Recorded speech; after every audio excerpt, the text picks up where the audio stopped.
Hello and welcome to the Album Man, and today I'm going to be carrying on my top 50 bands of all time series, and I'm going to be doing from 30 to 21.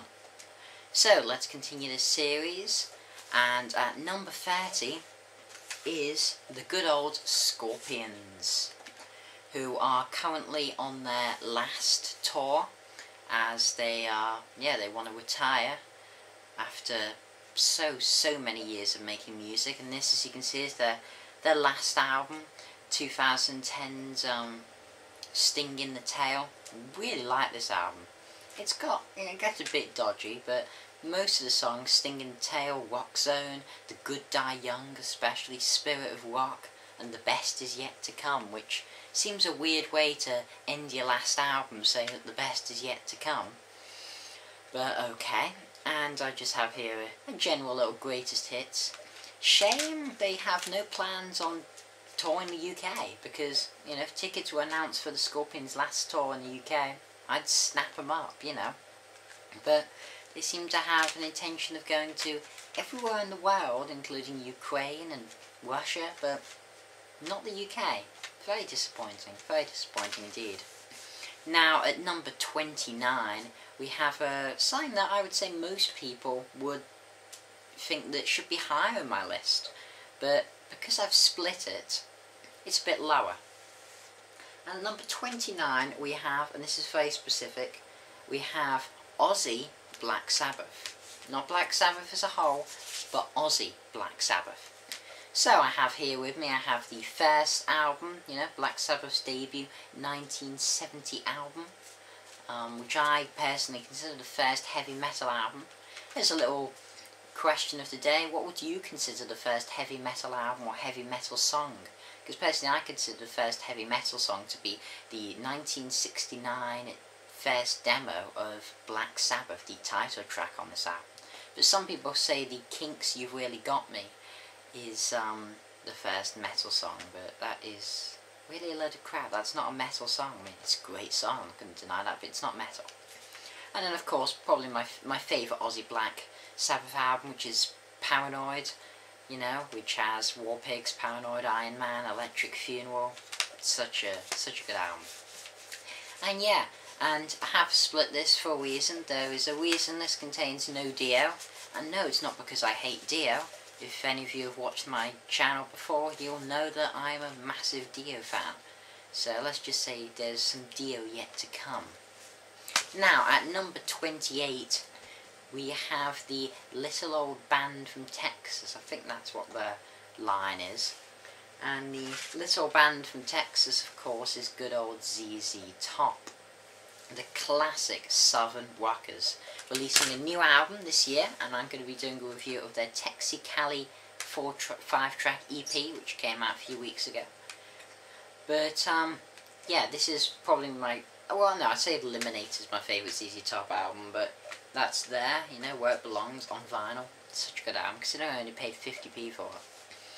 But I love this album as well. This is live in Texas, a lot more recent live album of ZZ Top's. It really is a bit like a greatest hits live, you know, it has everything you'd want from ZZ Top, with extended guitar solos and all the classics played brilliantly.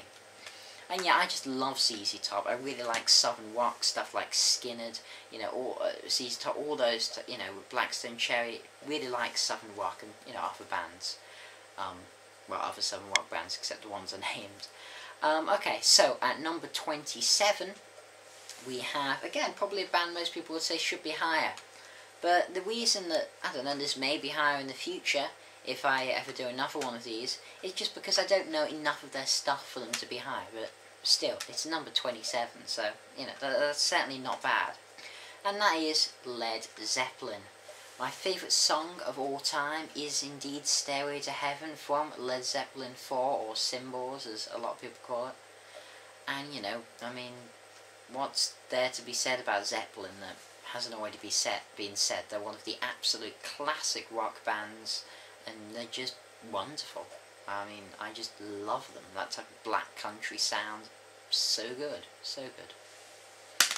Right, and then at number 26 we have a band that most of you probably won't know, but you know, I have done a review of the album I'm going to have here, and you know, yeah, if you've seen my review of it you may know them, and hopefully you will know them. The 70s progressive rock band Camel, and I just love Camel. I mean, it did actually survive through into the 80s on like a lot of prog rock, but this is my favourite of their albums, Mirage, containing the magnificent Lady Fantasy Suite, which is a 12 3/4 absolute prog masterpiece. And I just love Camel. They're really underrated. The guy, well, Andrew Latimer, who's the vocalist and guitarist, he has such a great voice, really good guitarist as well, and then it has possibly the greatest, one of the greatest keyboardists ever, well, or mellotronist, whatever you want to call it, of Peter Bardens, who died in 2001 or something, which was out of full Camel reunion, unfortunately.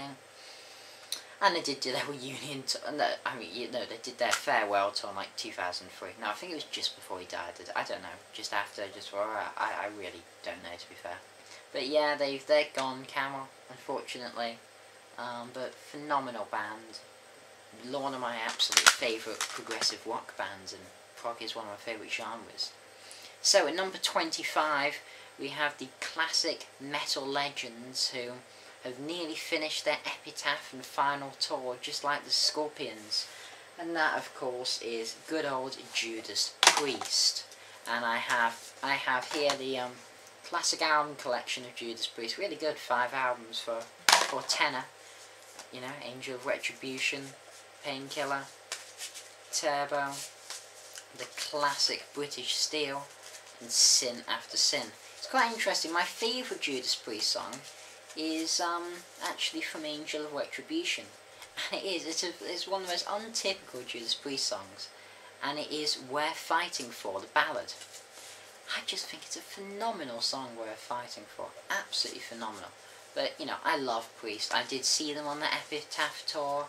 They were just phenomenal.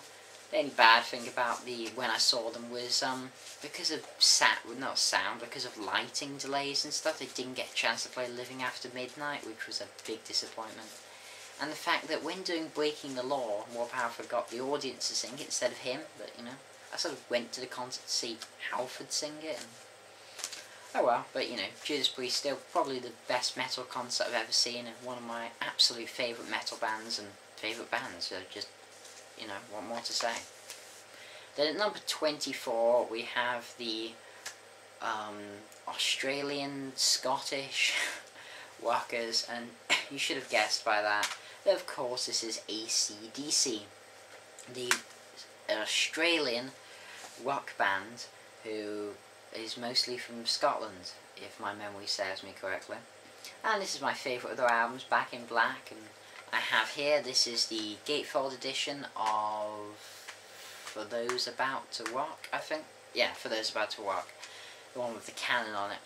And yeah, I'm definitely more of a Brian Johnson AC/DC fan and Bon Scott. I quite like, you know, obviously I like, you know, Highway to Hell and that type of stuff, but I just don't think Bon Scott's voice is half as good as Brian Johnson's. Definitely a Brian Johnson fan. Of Black Ice, their 2008 album, that was very good as well, really enjoyed that. AC/DC, classic band, what more to say. Now at number 23, we've had so many classic bands, if you've noticed. This has really just been classic bands, so let's bring a good old modern band to the mix, you know. Get some 2000 era stuff in here.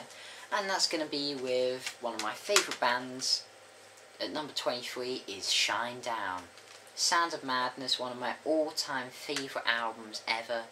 I'm a sucker for a catchy chorus and melodic rock, to be honest. You know, I love my melodic rock, if it's from Magnum to Shinedown to Asia to, you know, whatever really. The list goes on.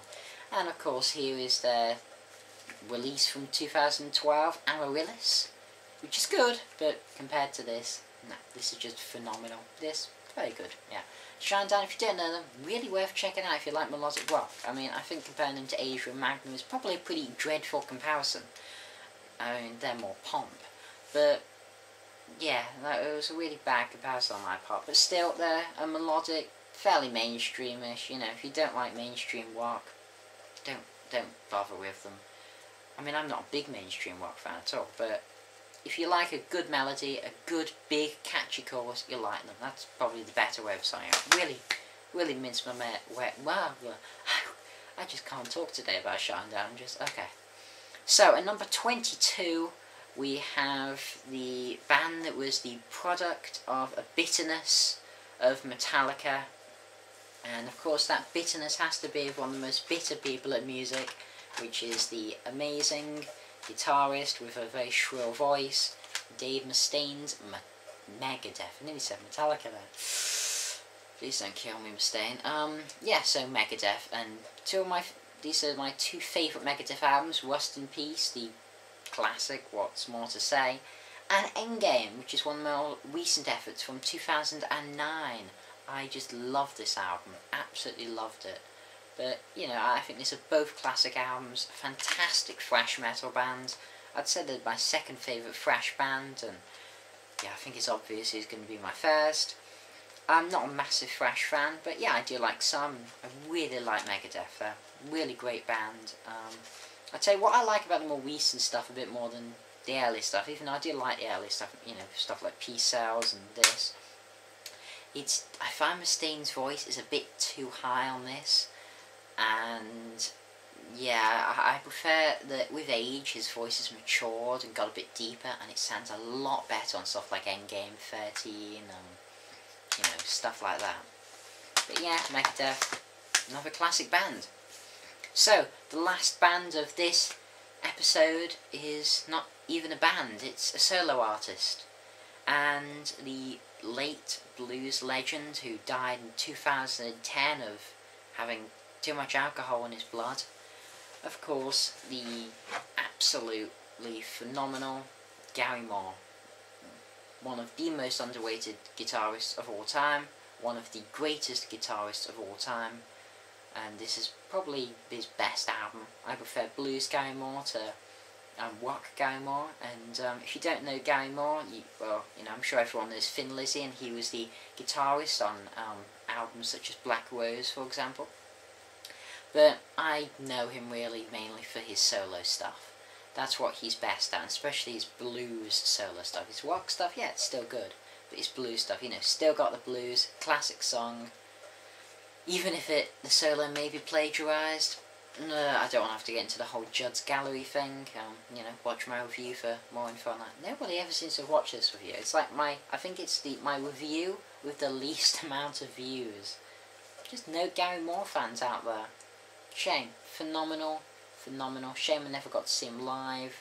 Yeah, really wish I'd seen him live, to be honest. But, oh well.